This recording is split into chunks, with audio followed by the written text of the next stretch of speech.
Hello friends, எப்படி இருக்கீங்க? Captain பிரின்ஸுடைய கதை நம்ம பார்க்க போகிறோம். இந்த பிரின்ஸுடைய கதைகள் எல்லாமே முத்து காமிக்ஸில் வந்துகிட்டு இருக்கும். ஸோ உங்களுக்கு தெரியும் நான் நினைக்கிறேன்.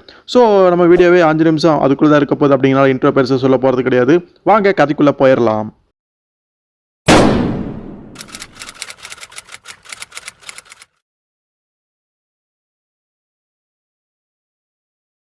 ஸோ ஒரு அலுப்பான நெடிய பயணத்தை வந்து பார்த்தீங்கன்னா அவங்களுடைய அந்த கழுகுங்கிற கப்பல் முடிச்சுட்டு வந்து பார்த்தீங்கன்னா லா டுபாங் அப்படிங்கிற ஒரு இடத்துக்கு ஒரு துறைமுகத்தில் வந்து பார்த்தீங்கன்னா வந்து சேர்றாங்க. அங்கே வந்து பார்த்தீங்கன்னா கப்பலை கட்டி வச்சுட்டு நங்கரமெல்லாம் போட்டுட்டு வந்து பார்த்தீங்கன்னா கேப்டன் பிரின்ஸ் வந்து பார்த்தீங்கன்னா நான் போய் துறைமுக அதிகாரியை சந்திச்சுட்டு வரேன் அப்படின்னு சொல்லிட்டு அவர் முன்னாடி போறாரு.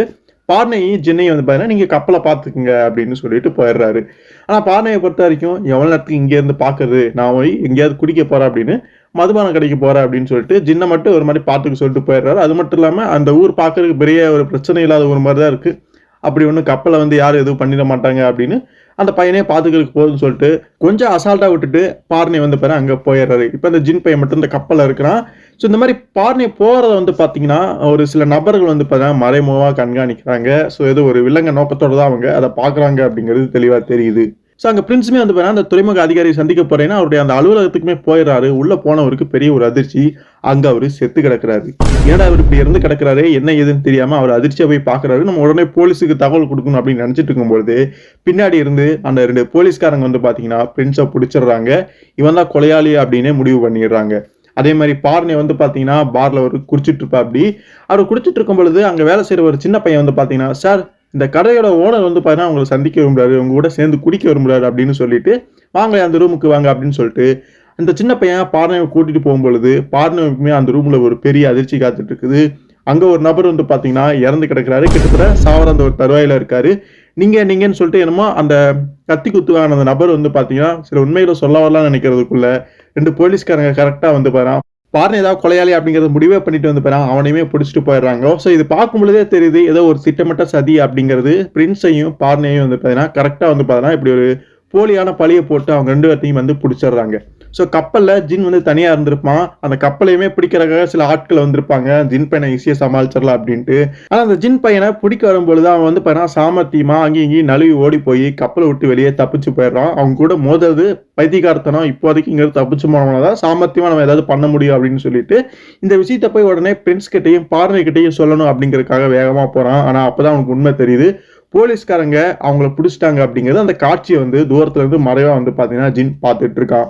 யாரும் அந்த வேலையெல்லாம் பார்த்தா அப்படின்னு பார்க்கும் பொழுது அந்த இடத்துல வந்து பார்த்தீங்கன்னா வாங்கோ அப்படிங்கிற ஒரு சீனாக்கார ஒருத்தன் இருக்கிறான். அந்த இடத்துல ஒரு பெரிய ஒரு ஆள் அப்படின்னு சொல்லலாம். கிட்டத்தட்ட போலீஸ் அதிகாரிகளை இந்த மாதிரி நபர்களை கைக்குள்ள போட்டு வச்சிருக்கிறான். இந்த வாங்கோ வந்து பார்த்தீங்கன்னா இந்த பிரின்ஸுடைய ஒரு கதையில வந்து பார்த்தீங்கன்னா ஒரு பழைய வில்லனா வந்திருப்பான். அப்போ வந்து பார்த்தீங்கன்னா பிரின்ஸுடைய குழு அவனுக்கு செஞ்ச அந்த விஷயத்துக்காக வந்து பார்த்தீங்கன்னா இப்போ பழி வாங்குறதுக்காக இந்த முயற்சியில் வந்து ஈடுபட்டிருக்கிறான். ஸோ அந்த வாங்குவோ தான் வந்து பார்த்தீங்கன்னா இவங்க மேலே போலியா பழி விடுற மாதிரி பண்ணி வந்து பார்த்தீங்கன்னா இப்போ வந்து பார்த்தீங்கன்னா அவங்கள சிறைக்கு வந்து அனுப்பிடுறான். ஸோ அதே மாதிரி கேப்டனும் அந்த பார்னையும் வந்து பார்த்தீங்கன்னா அந்த ஒரு போலீஸ் அந்த ஒரு ஆஃபீஸுக்குமே கூப்பிட்டு போயிடுறாங்க. அங்கே இந்த சீஃப் வந்து இருக்கிறாரு. அவர் வந்து என்னதான் வந்து இவங்களோட நியாயத்தை வந்து பிரின்ஸு பார்னையும் சொல்லணும்னு நினைக்கும் போது அதை கேட்குற அந்த ஒரு இதுலேயே இல்லை, அவர் கொஞ்சம் மறுத்து தான் பேசுறாரு. அப்பவே தெரியுது அந்த போலீஸ் அந்த சீஃப்மே வந்து பார்த்தீங்கன்னா அந்த வாங்குவோக்கு விலை போயிட்டான் அப்படின்னு அவனும் அவனுடைய ஆள் தான் அப்படிங்கிறது தெளிவாகவே அங்கே தெரியுது.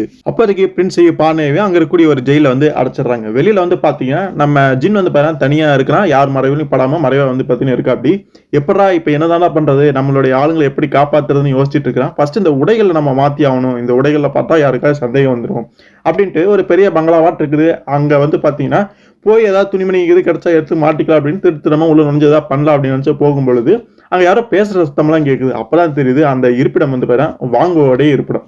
அதை வந்து பார்த்தீங்கன்னா ஜின் வந்து மறைவா கேட்கறான், அப்படி என்னதான் பேசிக்கிறாங்க அப்படின்னு. வாங்குவோ வந்து பார்த்தீங்கன்னா தன்னுடைய ஆள்கிட்ட ஒரு மாதிரி பேசிட்டு இருக்கிறான். அவனுமே அங்க சொல்றான், ஏன் பாஸ் நீங்க வந்து அவங்கள வந்து இந்த மாதிரி பிடிச்சிங்க, சரி அதை நீங்களே கொண்டிருக்கலாமே, பழி வாங்கணும் அப்படின்னா ஏன் இந்த மாதிரி போலீஸ்காரங்க பிடிச்சி அவங்கள சிறையில் அடைச்சு, அதுவும் இல்லாம சோங்பே அப்படிங்கிற ஒரு கொடூரமான சிறைக்கு அனுப்பி அங்க போய் அவங்கள ஏன் கொல்லாட்டி அப்படிங்கிற மாதிரி கேட்கும் பொழுது உனக்கு ஒரு விஷயம் புரியல, இதே நான் கொண்டா என்னோட கைகள் கரைப்படைஞ்சிடும், இதே அவங்களை வந்து பார்த்தீங்கன்னா இந்த மாதிரி சிக்க வச்சு அந்த சோங்பே சிறைக்கு அனுப்பணும்னா அங்க வந்து பார்த்தீங்கன்னா அவங்க தப்பிச்சாலுமே வந்து பார்த்தீங்கன்னா தப்பிக்கிறது ரொம்ப கஷ்டம். ஃபுல்லாவே சுத்தி வந்து பார்த்தீங்கன்னா அந்த சிறையை சுத்தி சதுப்பு நிலை இருக்குது, அங்கே ஆபத்தான சில விஷயங்கள் இருக்கும், அவங்க எப்படியும் மாட்டிக்குவாங்க, இறந்துருவாங்க. இல்லை அப்படின்னாலுமே அவங்கள அங்கே கொல்லதான் போகிறோம். ஸோ என்னுடைய கைகள் கரைபடியாமல் இந்த ஒரு காரியத்தை சாதிக்கணும் அப்படிங்கறக்காக தான் நான் இப்படி பண்ணேன் அப்படின்னு அந்த வாங்குவ வந்து பாருங்க பேசிட்டு இருக்காங்க. இது எல்லாமே வந்து பார்த்தீங்கன்னா ஜின் வந்து பார்த்தீங்கன்னா ஒட்டு கேட்டு அங்கேருந்து போலாம் நினைக்கிறோடைய சமயத்தில் எதையோ தட்டி விட்டுருவான் போல இருக்கு. ஒரு சத்தம் கேட்குது. ஸோ இதுக்கப்புறம் பதுங்கிருந்து கேட்ட ஜின்னுக்கு அங்கே என்னாச்சு, வாங்குவோம் பார்த்து பிடிச்சிட்டானா. ஸோ இதெல்லாமே தெரிஞ்சுக்கிறதுக்காக அடுத்த பாட்டு வரைக்கும் காத்திருங்கள். அது வரைக்கும் நன்றி நண்பர்களே.